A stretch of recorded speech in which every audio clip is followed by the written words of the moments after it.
मध्य प्रदेश के उच्च शिक्षा विभाग ने लगाई वर्ल्ड बैंक के रूसा प्रोजेक्ट पर सेंध। 250 करोड़ के टेंडर में की गई हेरफेर, चहेतों को फायदा पहुंचाने का लगा आरोप। अब मामले की जांच करेगा ईओडब्ल्यू।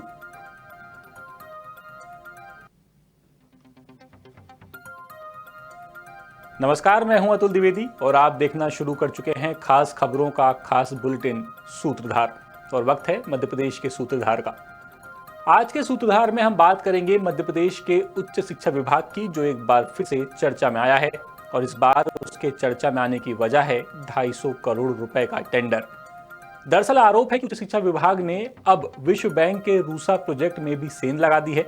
विश्व बैंक के अनुदान से मध्य प्रदेश के कॉलेजों के लिए कंप्यूटर लैब, मूट कोर्ट यानी एक तरह का डमी कोर्ट और फर्नीचर खरीदी के लिए चहेती फर्मों को फायदा पहुंचाने के लिए नियमों को अनदेखा करने का आरोप है। 250 करोड़ के टेंडर में मध्य प्रदेश भंडार क्रय नियमों का पालन नहीं करने पर अब शिकायत ईओडब्ल्यू तक पहुंच गई है, जिसके आधार पर टेंडर प्रक्रिया की जांच की जा रही है। वहीं खरीदी प्रक्रिया में ये जो पेंच उलझा है, उससे कॉलेजों में सामान नहीं पहुंच पा रहा है, जिससे वो भी अच्छे खासे परेशान है। क्या है ये पूरा मामला और फिलहाल इसमें क्या चल रहा है, बता रहे हैं भोपाल से हमारे ब्यूरो चीफ संजय शर्मा।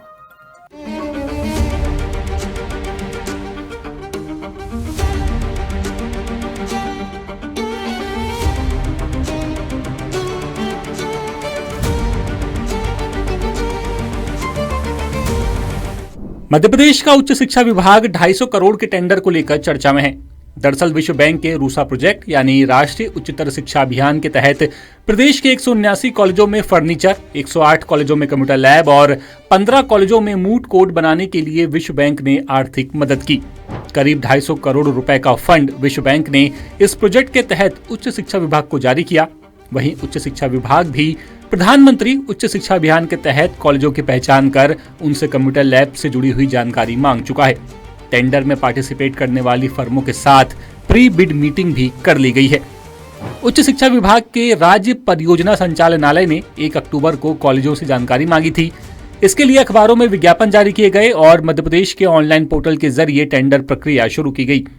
250 करोड़ रुपए के टेंडर में उच्च शिक्षा विभाग ने ना तो भंडार क्रय नियमों का ध्यान रखा और ना ही एमएसएमई एक्ट का पालन किया।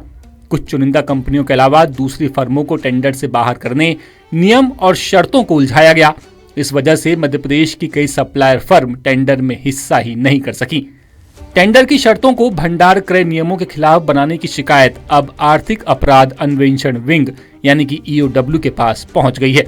शिकायतकर्ता के मुताबिक उच्च शिक्षा विभाग में कंप्यूटर, फर्नीचर और मूट कोर्ट के लिए टेंडर में गड़बड़ी की गई। टेंडर में अधिकारियों ने अपनी चहेती कंपनियों को काम देने के लिए फर्मों के सामने कठिन शर्तें रखी। इस वजह से दूसरी कंपनियां बाहर हो गई। इसके लिए रूसा के अलावा परियोजना संचालक और ओएसडी लेवल के अधिकारियों की भी सहमति की बात सामने आ रही है।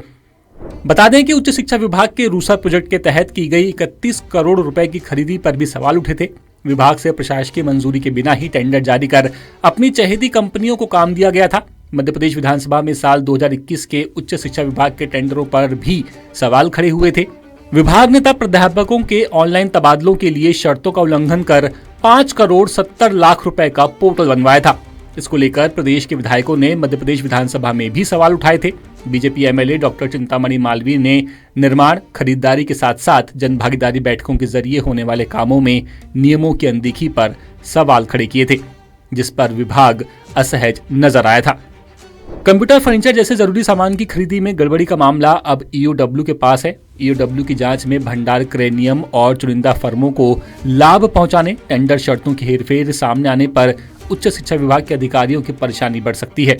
कैसे नियमों की अनदेखी की गई, इस सवाल पर उच्च शिक्षा आयुक्त प्रबल सिपाहा ने भी चुप्पी साध रखी है। हमने विभाग से संपर्क भी किया, लेकिन कोई जवाब नहीं मिला। वहीं शिकायतकर्ता ने विभाग के अधिकारी और रूसा परियोजना के ओएसडी डॉक्टर सुनील सिंह की भूमिका पर भी सवाल खड़े किए हैं। नियमों में जटिल कर और टेंडर प्रक्रिया को मुश्किल बनाकर अपनी चहेती कंपनियों को यह टेंडर दिया गया। यह उच्च शिक्षा विभाग के अधिकारी द्वारा इसमें भ्रष्टाचार किया गया है और यह दर्शाता है कि उच्च शिक्षा विभाग मध्य प्रदेश के युवाओं के साथ लगातार खिलवाड़ कर रहा है, उनके भविष्य के साथ खिलवाड़ कर रहा है।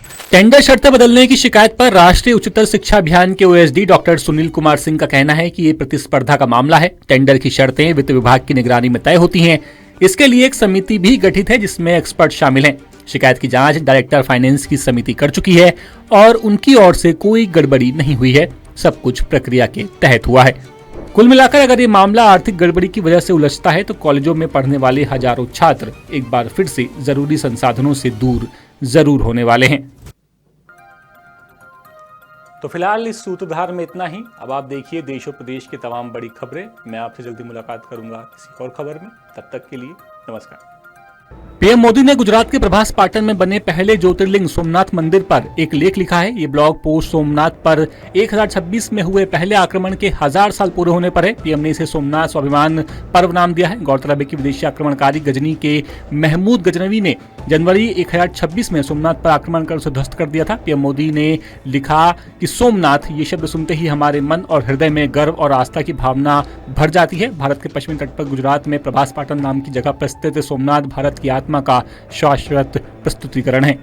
बांग्लादेश सरकार ने देश में आईपीएल के प्रसारण पर बैन लगा दिया है। वहां के सूचना एवं प्रसारण मंत्रालय ने सोमवार को इस संबंध में निर्देश जारी किए हैं। इसमें लिखा गया है कि बीसीसीआई ने 26 मार्च से शुरू हो रही इंडियन प्रीमियर लीग में बांग्लादेश के क्रिकेटर मुस्तफिर रहमान को कोलकाता नाइट राइडर्स से बाहर करने का फैसला किया। बयान में कहा गया कि इस निर्णय के पीछे कोई ठोस या फिर तार्किक कारण सामने नहीं आया है। ये फैसला बांग्लादेश की जनता के लिए अपमानजनक, दुर्भाग्यपूर्ण और निंदनीय है। ऐसे में अगले निर्देश तक आईपीएल के सभी मैच के प्रचार, प्रसारण और पुनः प्रसारण को बंद रखने के निर्देश दिए जाते हैं।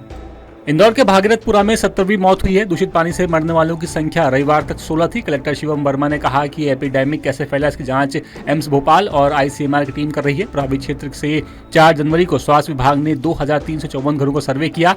9416 लोगों की जांच की गई है, जिसमें से 20 नए मरीज मिले हैं, जबकि 429 पुराने मरीजों का फॉलोअप किया गया है।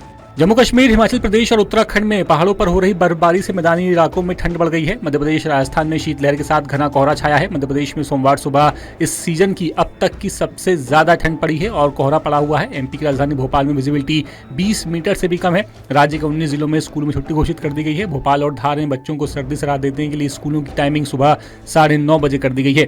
यूपी में कोहरे के चलते सोमवार को मुजफ्फरनगर और आगरा में 2 सड़क हादसों में 9 गाड़ियां आपस में टकरा गई हैं, जिसमें 5 लोगों की मौत हो गई, 10 से ज्यादा लोग घायल हैं। लखनऊ, भदोही समेत 10 शहरों में बादल छाए हैं। 10 से 15 किलोमीटर प्रति घंटे की रफ्तार से हवाएं चल रही हैं। सुप्रीम कोर्ट ने सोमवार को दिल्ली दंगों के आरोपी उमर खालिद और शर्जील इमाम को जमानत देने से इनकार कर दिया। हालांकि 5 अन्य आरोपियों को 12 शर्तों के साथ जमानत दी गई है। सुप्रीम कोर्ट ने कहा कि उमर और शर्जील 1 साल तक इस मामले में जमानत याचिका दाखिल नहीं कर सकते हैं। दरअसल उमर खालिद, शर्जील इमाम, गुलफिशा फातिमा, मीरान हैदर, शिफा उर रहमान, मोहम्मद सलीम खान और शादाब अहमद दिल्ली दंगों के आरोप में 5 साल 3 महीने से तिहाड़ में बंद है। इन्होंने दिल्ली हाईकोर्ट के उस आदेश को चुनौती दी थी जिसमें 2020 के दिल्ली दंगों से जुड़े हुए मामले में उन्हें गैर कानूनी गतिविधि रोकथाम अधिनियम यानी कि यूएपीए के तहत जमानत देने से इनकार किया गया था। लेटेस्ट, इन्वेस्टिगेटिव और इन डेप्थ खबरें देखने के लिए ज्वाइन कीजिए द सूत्र का व्हाट्सएप चैनल, सब्सक्राइब कीजिए यूट्यूब चैनल, लाइक कीजिए फेसबुक पेज और पढ़ते रहिए www.daसूत्र.com।